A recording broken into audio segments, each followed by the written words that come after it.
the question here also is, sinasabi ng, of course, ng NBI director ngayon, si Director Melvin Matibag, there are some inconsistencies doon sa mga pahayag nito mga 18 Marines. And of course, one of which is yung pagkakadawit nila kay now Congresswoman Laila De Lima, when they said na kasama siya sa binibigyan, that was the time na nakakulong pa siya.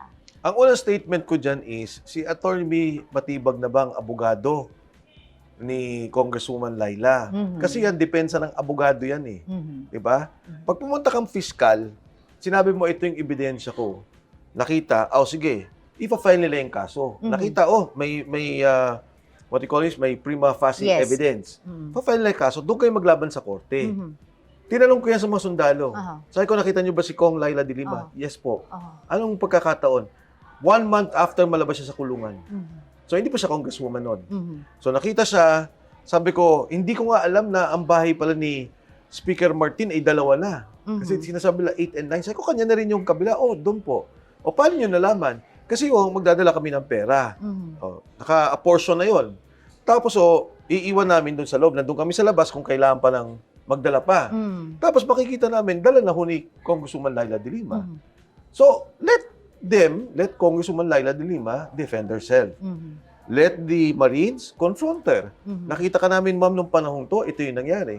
But for the NBI to say at this stage na inconsistent, parang may mali naman ata doon. So do you think they're being unfair or being impartial with their investigation? Definitely. Definitely. The first thing na sinasabi ng ombudsman is to establish the identity. Totoo ba na kayo ay security ni Saldico? Na sinabi na, totoo. Kung totoo yan, di pumunta sila doon sa CCTV ng bahay ni Speaker Martin Romualdez, isampina nila, kunin nila yung CCTV ng lahat ng pumasok ng kotse, tingnan nila kung totoo yung sinasabi ng sundalo. Ang nangyayari, itong mga sundalo na nagpapatotoo na si Saldico nga ang mastermind, nung tinuro na sila, hindi na totoo.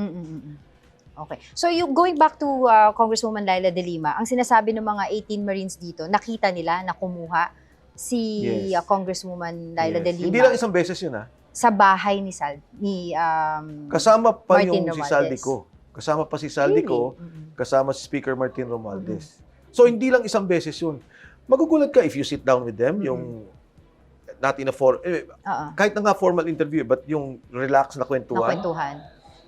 Ang dami lang kinikwento. Kasi nagtatanong din yung ibang mga kasama eh. Ano ba yung nangyari? Ba't ako nadamay? So itatanong ko, ba't nadamay itong si ganito? Kasi sila yung mga congressmen na listahan, kulang yan. Hindi nila kilala lahat. Yung kilala nila yung mga sikat.